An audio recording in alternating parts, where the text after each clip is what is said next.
యథార్థవంతుడైన యోబు జీవితాన్ని, నీతిమంతుడైన యోబు జీవితాన్ని, అద్భుతమైన భక్తి చేస్తున్న భక్తిపరుడైన యోబు జీవితాన్ని తీసుకొని వెళ్ళి దేవుడు కావాలనే యోబును గూర్చిన సంభాషణ వీడితో పెట్టుకుంటున్నాడు. ఎవరో దేవుడు అపవాదితో, సాతానుతో. ఇది యోబు గొప్పోడే కదా ప్రభు, గొప్పోడైన యోబు కోసం గొప్పోడని నువ్వే అని మళ్ళీ ఇంత గొప్పోడు కోసము రాత్రింబగళ్ళు తన సహోదరుల మీద నేరములు మోపువాడైన అపవాది దగ్గర తీసుకెళ్లి యోబు కోసం అపవాదితో చెప్తున్నావేంటి? అసలు ఏంటి ప్లాను? యోబును అపవాదిని ఎందుకు కలిపే ప్రయత్నం చేస్తున్నావు? యోబుకు అపవాదికి సుమారుగా అప్పగించే ప్రయత్నం చేస్తున్నట్టుంది. ఎందుకు? దేవుని స్తోత్రం కలిగినగా. ఎందుకు చేస్తున్నావు? ప్రశ్నే కదండి అది. అదేంటి ప్రభు, నువ్వు యోబును గురించి అసలు అపవాదితో నీకు ఏం పని? పోనీ సరే, నువ్వు దేవుడివి, అతను అపవాది కాబట్టి మీకు ఎప్పటికీ యుగ యుగాల నుంచి పడదు కాబట్టి మీ ఇద్దరు మాట్లాడుకోవటం ఒకంత న్యాయమే. మధ్యలో మట్టి మనిషి అయిన యోబును లాగి, యోబు బ్రతుకును లాగి, యోబు యొక్క నీతి కూడా గొప్పదని చెప్పి ఆ నీతిని, ఆ నిజాయితీని, యోబులో ఉన్న నీ గొప్ప లక్షణాలను వాడితో డిస్కస్ చేయాల్సిన పని నీకేమొచ్చింది తండ్రి? అంతే కదండి, నీకేమొచ్చింది? అసలు వాట్ ఈస్ ద ఇంటెన్షన్? నీ ఉద్దేశం ఏంటి అని మనం అడిగినప్పుడు అక్కడి నుంచి దేవుడు ఒక గొప్ప పాఠాన్ని మనకు కాదు, భక్తలోకానికి, యావత్తు భక్తలోకానికి నేర్పించడానికి ఈ గ్రంథమును దేవుడు ఆరంభించాడండి. ఆ గొప్ప పాఠంలోకి వీఆర్ ఎంటరింగ్, మనం ఎంటర్ అవుతున్నాము, ప్రవేశించాము. అప్పుడు దేవుడు ఏం చెప్పాడు యోబును గురించి?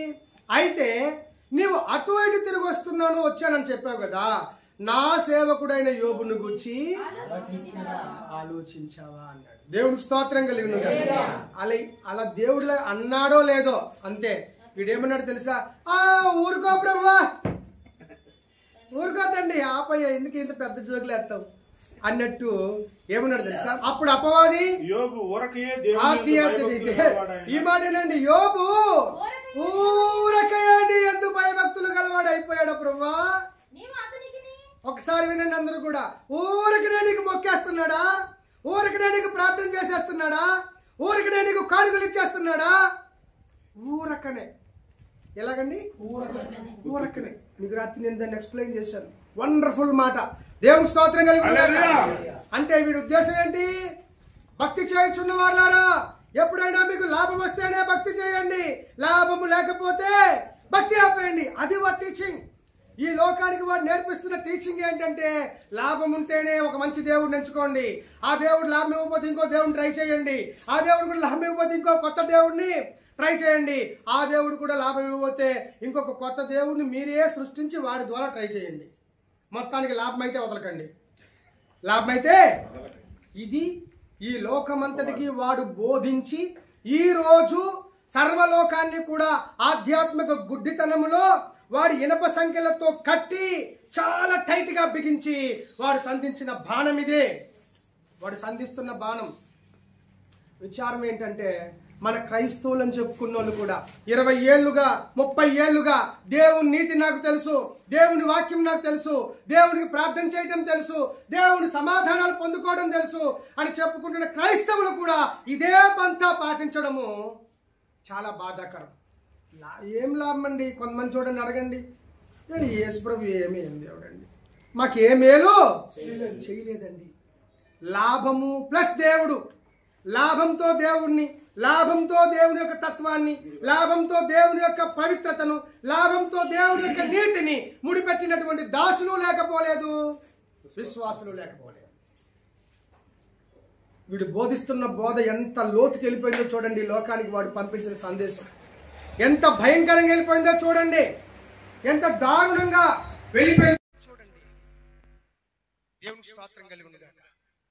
లాభం ఉంటే భక్తి చేయి, లాభం లేకపోతే లోకం అదే కదా నేర్పిస్తుంది. నువ్వు మాకు బాగా చూస్తే మళ్ళీ వస్తాం. ఎక్కడికి? కొండకండి, కొండకి. మీకు అర్థం కావట్లే. నువ్వు మమ్మల్ని దీవిస్తే, నువ్వు మా సమస్యలన్నీ తీర్చేస్తే, మాకున్న కోరికలన్నీ తీర్చేస్తే, నువ్వు మాకు బాగా చల్లగా చూస్తే మళ్ళీ సంవత్సరం, మళ్ళీ ఆట, మళ్ళీ నీ కొండకి నీకు ఇవ్వాల్సిన ముడుపులన్నీ ఇచ్చేస్తా. ఇది లోకం బోధ. దేవుడు నీకు ఇచ్చినా ఇవ్వకపోయినా, చచ్చిపోయినా సరే సత్యాన్ని విడిచిపెట్ట దేవుని బోధ. దేవునికి స్తోత్రం కలుగును గాక. లాభం లేకపోతే దేవుణ్ణి కొలవద్దు, దేవుణ్ణి మార్చేయి అని చెప్పి బోధిస్తున్న లోక బోధ ఎక్కడ? ఏమి ఇవ్వకపోయినా సత్యాన్ని వదిలిపెట్టొద్దు, సత్యం కొరకు చచ్చిపో అని బోధిస్తున్న నా యేసు బోధ ఎక్కడ? దేవునికి స్తోత్రం కలుగును గాక. లోకానికి నీతి నేర్పిస్తున్న బోధ యేసు బోధ. నీతి లేకపోయినా పర్వాలేదు, లాభం ఉంటే చాలు అని పతనావస్థ వైపు నడిపిస్తున్నది ఈ లోక బోధ. ఎక్కడండి అసలు పొంతనే? అందుకే దేవుడు అన్నాడు, నా ఆలోచనలకు మీ ఆలోచనలకు తూర్పు పడమరలకు ఉన్నంత దూరం. Such distance. దేవునికి స్తోత్రం కలుగును గాక. నా ఆలోచనలు మీ ఆలోచనలు కావు, మీ ఆలోచనలు నా ఆలోచనలు. ఒకసారి రియలైజ్ అవ్వండి దయచేసి. దేవుడు నేర్పిస్తున్నటువంటి బోధన ఒకసారి పరిశీలించండి. ఇప్పుడు సాతానుడు అంటాడు, పాయింట్కి వచ్చేయండి. సాతానుడు అంటాడు, ఏముంది ప్రభువా, నువ్వేం చేస్తున్నావు? యోబుకున్న దాని అంతటి చుట్టూ నీ కంచె వేశావు, యోబు ఆస్తి చుట్టూ నీ కంచె వేశావు, యోబు పశువుల చుట్టూ నీ కంచె వేశావు, యోబు ఆరోగ్యం చుట్టూ నీ కంచె వేశావు, యోబు యొక్క పిల్లల చుట్టూ నీ కంచె వేశావు.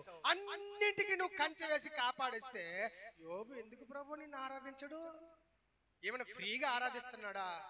నాకు మనుషుల కోసం బాగా తెలుసు, ఒక్కసారి నా మాట ఈసారికి అంగీకరించి ఒక పని చెయ్యి. ఏంటది? ఏం చెయ్యి? యోబు చుట్టూ, ఆస్తి చుట్టూ, ఆరోగ్యం చుట్టూ, ఆత్మ చుట్టూ, జీవితం చుట్టూ, భక్తి చుట్టూ నువ్వు వేసావే, ఏంటది? కంచె. ఒక్కసారి నీ చేతులతో తీసేయి. దేవుడు ఆలోచించాడు. దేవునికి స్తోత్రం కలుగును గాక. తీసేయి. ఒక్కసారి మొదటిసారి బైబిల్ చదువుతున్నాడు కూడా, అవును కదా ఆడియలుగా అనుకుంటాడు. సాతానుడు చాలా జ్ఞానవంతుడు, బాబోయ్ ఆడే బాగున్నట్టున్నాడు అనుకోని, నిజమే కదా, లాభం లేకపోతే ఎందుకు యేసు ప్రభు వేస్ట్ కదా అనుకోని లాభాల వైపు పరిగెడతారు విశ్వాసులు కూడా. ఇది సరిగ్గా అర్థం కాకపోతే. అర్థమైందండి? దయచేసి గమనించండి. తీసే ఒకసారి అన్నాడు, నీ చుట్టూ వేసిన కంచె. నేను రాత్రి మెన్షన్ చేసిన పాయింట్ మళ్ళీ చేస్తాను. నీ ఆరోగ్యం చుట్టూ కంచె ఉందట, నీ ఆత్మీయ జీవితం చుట్టూ కంచె ఉందట, నీ పిల్లల చుట్టూ, నీ పిల్లల ఆరోగ్యాల చుట్టూ, నీ వ్యవసాయం చుట్టూ, నీ వ్యాపారం చుట్టూ, నీ ఉద్యోగం చుట్టూ దేవుని కంచె ఉందట. Do you know that? అది నీకు తెలుసా? నీకు తెలియదు. కానీ ఎప్పుడు వచ్చుతున్నా, ఎప్పుడు దూరుతున్నా, ఎప్పుడు కొట్టుతున్నా, ఎప్పుడు వీటిని బురద పాలు చేసేద్దునా అని ఎన్నోసార్లు యోబు బ్రతుకు మీదికి తలచి వెళ్ళలేక ఎక్స్పెల్ అయిపోయినటువంటి, వెళ్ళగొట్టబడినటువంటి సాతానుడికి తెలుసు, శత్రువుకు తెలుసు. నీ శత్రువుకు తెలుసు నీ ఆరోగ్యాన్ని దేవుడు కంచె వేసి కాపాడుతున్నాడని. నీ శత్రువుకు తెలుసు నీ పిల్లల్ని దేవుడే కంటికి పాపలాగా కంచె వేసి కాపాడుతున్నాడని. నువ్వు అనుకుంటావు నేను పెట్టిన బిర్యానీ మూలని వీళ్ళు కొన్నారే మీరు? కాదు అనేస్తున్నదేమో. నేను పెట్టకపోతే ఎవరు పెంచుతున్నారు? మీకు తెచ్చిచ్చింది నువ్వే. కానీ తెచ్చి ఇవ్వడానికి నీకు ఆరోగ్యం ఇచ్చి, డబ్బులు ఇచ్చి, ఉద్యోగం ఇచ్చి, వ్యాపారం ఇచ్చి, నిన్ను బాగా కాపాడి, వెళ్ళరా నా పిల్లలకు బిర్యానీ పెట్టరా, నువ్వు ఫాదరు కదా, వాళ్ళని నీ కౌగిటికి అప్పగించింది ఎవరో తెలుసా? నీ సృష్టికర్త, నీ దేవుడు. గర్భఫలము మా ఆయన ఇచ్చిన బహుమానం. అలాగుందా అండి? అలాగుందా? మరి అలాగనుకుంటే బోల్డ్ మంది ఆయన ఉన్నారు, పిల్లలు పుట్టడం లేదు మరి చాలా మందికి. What about that? దానికోసం ఏంటి? అందుకే దేవుడు జాగ్రత్తగా రాయించాడు. గర్భఫలము మన ఆవిడిచ్చిన బహుమానం కాదు, మన ఆయన ఇచ్చిన బహుమానము కాదు. గర్భఫలము యెహోవా ఇచ్చిన బహుమానం. నీ పిల్లలు నీ చేతికి దేవుడు అప్పగించాడు, వారికి కాస్త భోజనం పెట్టుకునే పని కూడా నీ చేతికి దేవుడే అప్పగించాడు. దేవుడికి స్తోత్రం కలుగును గాక. దాని చుట్టూ కంచె వేసి ఆయనే కాపాడుతున్నాడు. Why don't you recognise that? దాన్ని ఎందుకు గుర్తించు? నేను లేకపోతే ఏం కాదు, దేవుడు ఉన్నాడు, చూసుకుంటాడు. దేవుడికి స్తోత్రం కలుగును గాక. చూసుకుంటాడు. ఒకవేళ ఇబ్బంది వచ్చి భార్యో, ఇబ్బంది వచ్చి భర్తో, కుటుంబంలో లేకుండా అనారోగ్య కారణాలతో పోతే ఆ తర్వాత బాధ్యతలు ఎవరు తీసుకుంటారండి? ఏ ఉన్నోళ్ళు కన్నోళ్ళు అయిపోతారా? అవ్వరు. దేవుడే కదా నీ చెంతకొచ్చి, మీ ఆయన లేని లోటు, మీ ఆవిడ లేని లోటు ఆయనే కదా పూడుస్తాడు. మరి అప్పుడెవరు చూస్తున్నారు? దేవుడే కదా చూస్తున్నాడు. దేవునికి స్తోత్రం కలుగును గాక. కాబట్టి ఏ విషయంలో ఉప్పొంగకు, అన్ని విషయాల్లో నీవు ఒక పాత్రవు మాత్రమే. You are just a means, ఒక సాధనం, ఒక పాత్ర. You are just a vessel, ఒక పాత్ర. God is using you. దేవుడు ఆ పాత్రని వాడుకోకపోతే ఎందుకు? దేవునికి స్తోత్రం కలుగునుగాక. వాడుకున్నాడు కాబట్టి ఉద్యోగం చేస్తున్నావు, వాడుకున్నాడు కాబట్టి కష్టపడి కండలు కరిగించి కూలి పని చేసుకున్నావు, వాడుకున్నాడు కాబట్టి నీ పిక్క బలం, నీ తొడ బలం, నీ కాళ్ళ బలం ఇంకా ఉన్నాయి, వాడుకున్నాడు కాబట్టి ఎన్ని రోగాలున్నా నీ పిల్లలకు ఒక ముద్ద పెట్టుకోగలుగుతున్నావు. ఏదో నీ పని నువ్వు చేసుకొని. అతను నిన్ను వాడుకోకపోతే పెట్టేస్తావా? ఏం చేయలేమండి, ఏం చేయలేం. సో ఇలాంటి ఒక బృహత్తరమైన న్యాయ పాఠాన్ని ఈ లోకానికి నేర్పించడానికి దేవుడు, సాతానుడు దేవుడు నిష్కారణంగా ప్రేరేపించినా కూడా దేవుడు సాతానుడు పెట్టిన ఆజ్ఞకు ఒప్పుకున్నాడు. వాడి పెట్టిన ఆజ్ఞకు. ఒకసారి ఆ పదం కూడా చదివేయండి ఒకసారి. అదే అధ్యాయం 2వ అధ్యాయం యోబు గ్రంథము 3వ వచనం చదువుతారా?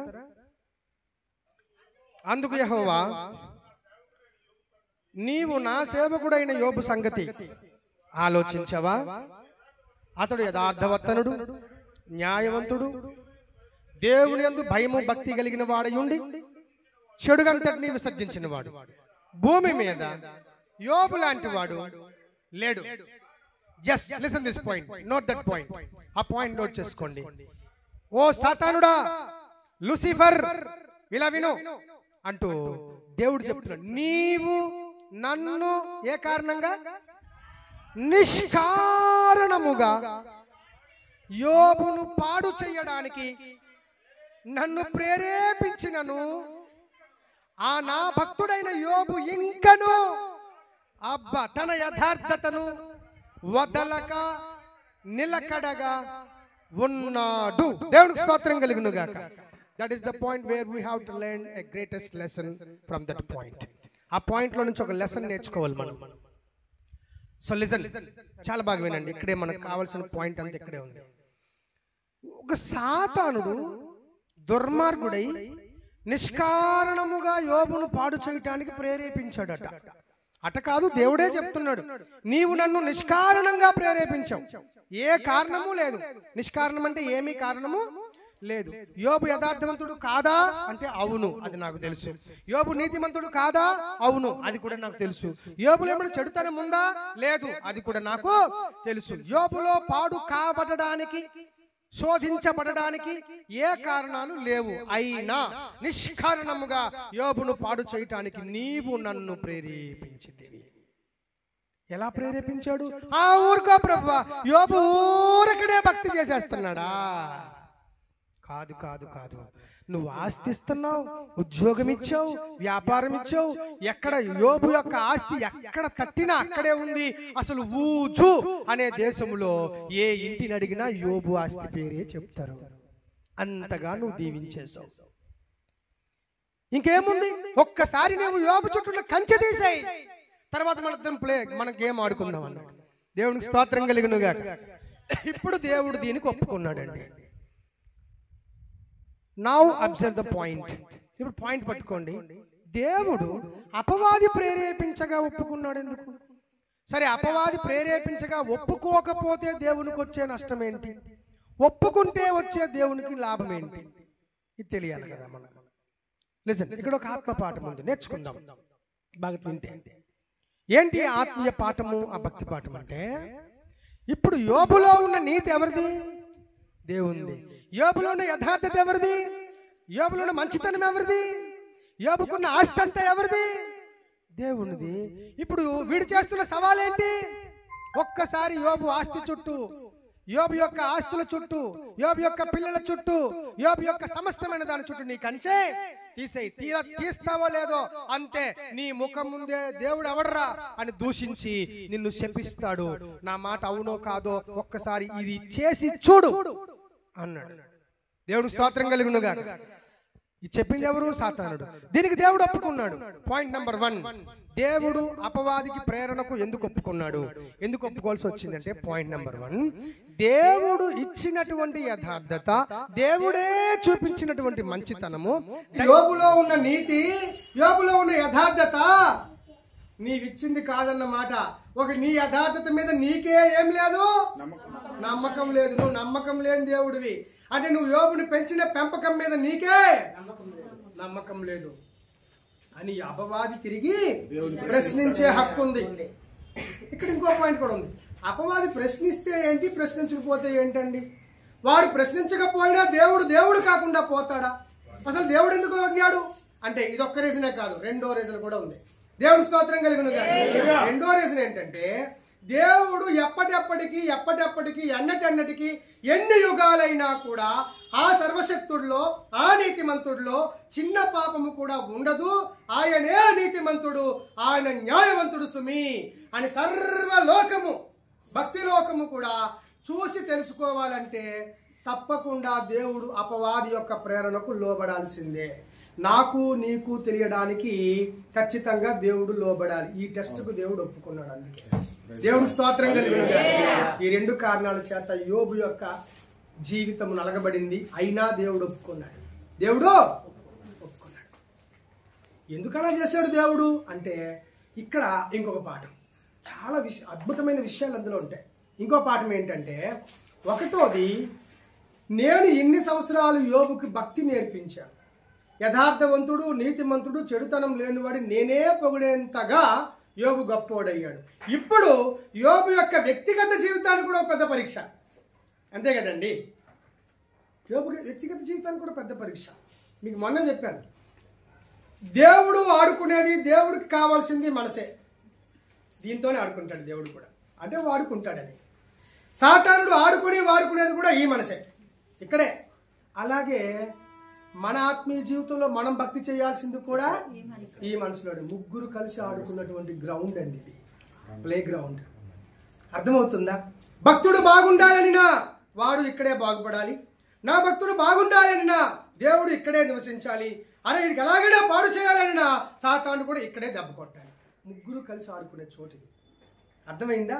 ఈ మూడు ఆటల్లో మనం గెలవాలంటే ఖచ్చితంగా మనము కూడా అనేక కోణాలలో వాక్యాన్ని చదువుకుంటూ దైవ సహాయాన్ని, పరిశుద్ధాత్మ దేవుని సహాయాన్ని తీసుకోవాలి.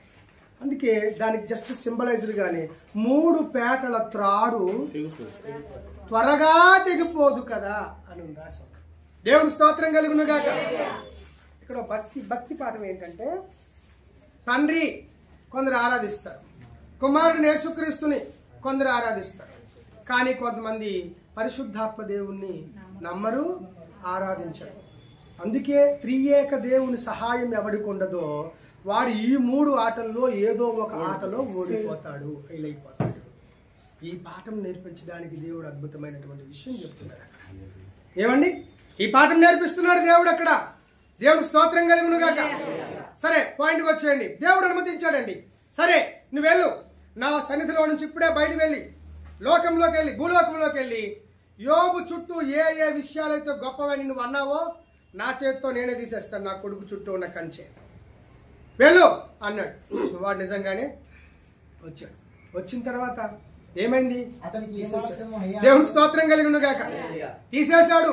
తీసేసిన తర్వాత దయచేసి 1:22 చదువుతారా? 1:22. ఈ సంగతులలో ఏ విషయమందును యోబు ఏ పాపమును చేయలేదు. దేవుడు చాలా అన్యాయం చేశాడు రా బాబోయ్ అని చెప్పలేదు. దేవుడికి స్తోత్రం కలిగిన గాక. చెప్పలు కూడా దేవుడిని మహిమపరచాడు. ఎందుకంటే దేవుడు గెలిచాడు, దేవుడి ధర్మం గెలిచింది, దేవుడు న్యాయం గెలిచింది, దేవుడి భక్తి గెలిచింది. సాతానుడు సిగ్గుతో తలదించుకున్నాడు, ఓడిపోయాడు. సెకండ్ ఆప్షన్ కోరుతున్నాడు ఇప్పుడు మళ్ళీ సాతానుడే. అలా కాదు కానీ ఈసారి ఆస్తి చుట్టూ ఉన్నది కాదు కానీ ఇంకొకసారి నాకు సెలవియ్యు, ఇంకొకసారి సెలవియ్యు. ఈసారి ఏం చేస్తావు అన్నాడు దేవుడు. ఈసారి నాకు బాగా తెలుసు, చర్మానికి చర్మము, ఏమండి, ప్రాణానికి ప్రాణములాగా మనిషి కాపాడుకుంటాడు. సాతాను ఎంత ట్రిక్ వాడుతున్నాడో చూడండి. అందుకే ఎప్పుడూ లేనంతగా ఈ మధ్యకాలంలో బ్యూటీ పార్లర్లు ఎక్కువైపోతున్నాయి. ఏంటవి? Yes, it's not my word, it's in the Bible. Just చూడండి ఒకసారి. అపవాది యోబు గ్రంథం నేను చెప్పింది కాదు, ఇది వాస్తవము. చదవండి ఒకసారి. 4వ మాట అండి. అపవాది ఇలాగంటున్నాడు, చర్మము కాపాడుకోవటానికై, చర్మమును తన ప్రాణమును కాపాడుకోవటానికై తనకి ఏదైతే ఉందో కలిగింది యావత్తును ఈ నరులు ఇచ్చేస్తారు కదా. కాబట్టి నా ఫస్ట్ లో ఓడిపోయాను ప్రభు, ఒక ఛాన్స్ కాదు, ఇంకొకసారి నీవు చేయి చాపి ఏంటమ్మా అతని ఎముకలను అతని దేహమును ఒక్కసారి నువ్వు మొత్తితే అతడు నీ ముఖం మీదే దూషించి నిన్ను విడిచి పోతాడు అని చెప్పాడు. Second game. దేవునికి స్తోత్రం కలుగును గాక. Listen, it's very wonderful. దేహమును మాత్రమే ప్రేమించిన ఎవ్వరూ కూడా భక్తి చేయలేరండి. చాలా కష్టం. ఎందుకంటే దేహములో నివసించింది ఏది మంచిది లేదు. ఒకటి తప్ప. అలాగన్నాడా? ఒకటి తప్ప, రెండు తప్ప, అది తప్ప, ఇది తప్ప అన్నాడా? ఈ శరీరములో నివసించినది ఏది మంచిది కాదండి. దీన్ని కావాలని ప్రేమించి వాడుకున్న డబ్బులన్నీ దీని మీదే పెంచి పోషిస్తున్నాడంటే వాడు భక్తుడు కాదు, వాడు కేవలం ఒక వట్టి మనిషి. శరీరాన్ని మాత్రమే ప్రేమించుకుంటున్నా వట్టి మనిషి. అందుకే కదా ఎలాగైనా నేను తెల్లగా అయిపోవాలండి, తెల్లగా ఉన్న క్రీమ్ ఒకటి ఉంటే ఇవ్వండి అని ఎక్కడ దొరకకపోయినా ఆన్లైన్లో సెర్చ్ చేసి వెదికి వైట్నెస్ క్రీమ్ రప్పించుకుంటారు. I'm not against the whiteness, but the వాంఛ, వైట్ అవ్వాలని వాంఛ ఉంది చూడు, దానికి మాత్రం నేను అగైన్స్టే. దేవునికి స్తోత్రం కలుగునుగా. ఎందుకంటే వైట్ క్రీమ్ దొరికితే రాసుకో, తెల్లగా పర్లేదు, కానీ ఎలాగైనా అవ్వాలి అంటే అక్కడ ఏటో ఉంది, చాలా పెద్ద ప్రమాదమే. అంటే నువ్వెవరికో మోసం చేయబోతున్నావు, నువ్వెవరినో అంతే కదా మోసం చేయబోతున్నావు. వద్దు, అలాగే మోసం చేయకు. కాకి బాగా బుడిదలో మునిగేసి తెల్ల రంగు వేసుకొని బయలుదేరిందట. హాయిగా ఎగిరిపోతూ సౌండ్ చేయకుండా వెళ్ళిపోతుందట. ఈలోపు దేవుడు బాగా కనిపెట్టి, ఓహో నీకు పని అలాగుందా అని చెప్పి తుఫాను, గాలి, వర్షమా అని చెప్పి ఆజ్ఞించాడు. పెద్ద వర్షం కురిసేసింది. లోపు ఏమవుతుంది? వేసుకున్న రంగంతా ఇప్పుడు గాలి వర్షం వచ్చేస్తుంది కాబట్టి కావు కావు మండం మొదలెట్టింది. ఏంటిది అంటే స్వరం బయటకు వచ్చేసింది, రంగు ఊడిపోయింది, అసలు రూపం బయటికి. మన బతుకులు కూడా అలాగే అయిపోతాయి. Don't be covered by something, don't teach or don't deceive yourself. నీకు నువ్వే మోసం చేసుకోవద్దు. ఇట్స్ వెరీ పెథటిక్, దౌర్భాగ్యం. ఎందుకంటే ఇంకోడెవడో మోసం చేస్తే ఆగురా ఎందుకు ఏంటి అని అడగొచ్చు, కానీ నువ్వే పని కట్టుకుని మోసం చేసుకున్నావు, జాగ్రత్తగా మోసం చేసుకుంటావంటే నిన్నెవడు అడుగుతాడు మళ్ళీని? దేవుడికి స్తోత్రం కలుగును గాక. జాగ్రత్తగా మోసం చేసుకోండి, మళ్ళీ కప్పుకొని మోసం చేసుకోండి. అలాగెందుకండి? ఎవరు నమ్మరు మనల్ని తరువాత. కాబట్టి దయచేసి గమనించండి, ఆ ట్రిక్కు మనం కాదు, సాతానుడు వాడుతున్నాడు. చర్మమును కాపాడుకొనుటకు చర్మమును మెన్షన్ చేశాడండి. ప్రాణమును కాపాడుకోవటానికి తనకున్న యావదాస్తిని నరుడిచ్చును కదా. కాబట్టి ఈ ఒక్కసారికి నా మాట విని నరుడు చుట్టూ అనగా యోబు చుట్టూ, యోబు ఒంటి మీద ఇప్పుడు దాడి చేస్తాను. యోబు ఒళ్ళంతా భయంకరమైనటువంటి కురుపులు, ఆ యొక్క గాయాలు వచ్చినట్టుగా నువ్వు మొత్తం దేవుడి చేతే మొత్తింపు చేస్తాడండి. వీడు దేవుడి చేతే మొత్తింపు చేస్తాడు. ఒకసారి చూసుకోండి, దేవుడే వచ్చి మొత్తుతున్నాడు. దేవునికి మహిమ కలుగును గాక. దేవుడు వచ్చి మొత్తుతున్నప్పుడు యోబు బలి అవుతున్నాడు. కానీ బలి అవుతున్నటువంటి ఆ ఉద్దేశం వెనక అవగాహనను, దాని వెనుకున్న నిజమైన ఉద్దేశమును, పరమ ఉద్దేశమును ధ్యానము చేసి తెలుసుకుంటున్నాడు. దేవుడికి స్తోత్రం కలుగునుగా. దేవుడైతే అన్యాయము చెయ్యడు, కానీ నాకు జరుగుతున్నది అన్యాయమే. దేవుడు అన్యాయం చెయ్యడు, నాకు జరుగుతున్నది అన్యాయమే. వై, ఎందుకు అని ఆలోచన చేస్తున్నాడు. దేవునికి స్తోత్రం కలుగునుగా. కొంతమంది భక్తి పరుల ఆలోచన ఉండదు. 99 సంవత్సరాలు దేవుడు న్యాయమే చేసి ఆ చివరి సంవత్సరంలో దేవుడు కొంచెం ఇలా పట్టు విడుపులకు వదిలేస్తే ఇంకేముంది, ఈ ముసలితనంలో దేవుడు వదిలేశాడు అని సాగదీసి చెప్పుకున్న క్రైస్తవులు ఉన్నారు. దేవుడు అన్యాయస్తుడు అని చెప్పుకోవడానికి. మరి 99 ఏళ్ళ ఆ గొప్ప మేలు లెక్క మర్చిపోయాడు వీడు. మనిషి యొక్క దుర్బుద్ధి నిరూపించడానికి రాయబడిన అద్భుత గ్రంథం యోబు గ్రంథం. అవును, అద్భుత గ్రంథం. మనిషి బుద్ధి ఎప్పటికైనా మట్టిదే, అది ఏ రోజుకైనా చెడిపోయిన మాట్లాడుతుంది. ఎప్పటికైనా దేవుడే న్యాయవంతుడు అని నిరూపించడానికి రాయబడిన గ్రంథం యోబు గ్రంథం. దేవుని స్తోత్రం కలుగునుగా. సో ఈసారి దానికి కూడా దేవుడు ఇచ్చాడండి పర్మిషన్. వెళ్ళైతే ఈసారి వెళ్ళి నా సన్నిధిలో నుంచి బయలువెళ్ళు, చర్మం అంతటిని ఒలిచేయి, చిన్న మొక్క కూడా ఉండకుండా కురుపుల్లాగా రప్పించి, గాయాలు రప్పించి, ప్రస్ఫుటంగా ఎముకలు బయటికి కనిపించేలాగా మొత్తం వెళ్ళు అన్నాడు. దేవునికి స్తోత్రం కలిగినగా. ఈసారి కూడా వెళ్ళాడు. ఆ శరీరం అంతా మొత్తేశాడు. గాయాలన్నీ కూడా, గాయాల లోపల నుంచి ఎముకలు ప్రస్ఫుటంగా కనిపిస్తున్నాయి. దేవునికి స్తోత్రం కలిగినగా. ప్రస్ఫుటంగా కనిపిస్తున్నాయి. అయినా యోబు తన భయమును భక్తిని వదులుకోలేదండి కడ వరకు. దేవునికి స్తోత్రం కలుగునుగాక. వదులుకోలేదు. ఏదో జరుగుతుంది. అందుకే సర్వశక్తిమంతుడైన దేవాది దేవుడు దుష్కార్యము చేయుట అసంభవం. దేవునికి స్తోత్రం కలుగునుగాక. అసంభవం. ఎందుకంటే నన్నెవరికో మోడల్గా చూపిస్తున్నాడు దేవుడు, నన్నెవరికో ఉదాహరణగా చెబుతున్నాడు దేవుడు. నా బతుకు ఎవరికో గుణపాఠం అవబోతుంది, నా బతుకు ఎవరికో పనికి రాబోతుంది. వాడుకో తండ్రి, వాడుకో ప్రభువా, నొప్పి తట్టుకునే, బాధ తట్టుకునే బ్రతుకు నాకు ఇవ్వు ప్రభువా అని నిజముగా సహించుకున్నాడే గాని ఎన్నడూ యోబు తిరుగుబాటు చేయలేదు. దేవునికి స్తోత్రం కలుగునుగాక. ఒక్క దెబ్బతో 3 పిట్టలు అన్నట్టుగా ఇటు సాతానుడికి సిగ్గు కలిగించేలాగా చేశాడు. దేవుడు న్యాయవంతుడని దేవుడు నిరూపించుకున్నాడు. భక్తుడు కూడా పడిపోకుండా ఉండగలడని భక్తుడు కూడా నేర్పించాడు. 3 పేటల త్రాడు త్వరగా తెగిపోదు అని నిరూపించాడు దేవుడు. దేవునికి స్తోత్రం కలుగునుగాక. ఎంత అద్భుతం అండి, ఎంత అద్భుతం. Yes, we're going to close it. ఈ రెండవ భాగం ఒకటి ఉంది. దేవుని చిత్తమైతే రెండవ భాగం వచ్చే వారం మీకు చెప్తాను. తదుపరి రెండవ భాగం అవుతుంది, దాన్ని కూడా చెప్పుకోవాలి. అర్థమైందండి? దేవుడు పరిపూర్ణమైన న్యాయవంతుడని రెండవ పాఠంలోనే తెలుస్తుంది. ఈ మొదటి పాఠంలో మీకు అర్థం కాదు. దేవుని స్తోత్రం కలుగునుగా. వచ్చే వారం కూడా బాగా సిద్ధపడి 42 అధ్యాయాలు అవసరమైతే చదివేయండి. మొత్తం చదివేస్తారండి. ఓన్లీ 42. 42 అధ్యాయాలు ఉన్నాయా? 1 నుంచి 42 అధ్యాయాలు ఉంటాయి యోబులో. అన్ని చదవండి. అద్భుతమైన పుస్తకం. భూమి మీద ఎందుకు అన్యాయం ఉందో, ఎంత అన్యాయం ఉన్నా దేవుడు ఎందుకు న్యాయవంతుడో మీకు తెలియాలంటే యోబు గ్రంథం బాగా చదవండి. వచ్చేవారికి ఖచ్చితంగా రెండో పాఠం మీకు బోధిస్తాను. ఈ మొదటి భాగంలో మెట్టుకు దేవుడు అన్యాయస్తుడైతే కాదని పాక్షికంగా అర్థమైంది, సగ భాగము అర్థమైంది. మిగిలిన అర్ధ భాగం కూడా అర్థం అవ్వాలంటే రెండో వారం మనం చూద్దాం. చాలా ట్విస్టులు ఉంటాయి అందులో. దేవునికి స్తోత్రం కలుగునుగాక.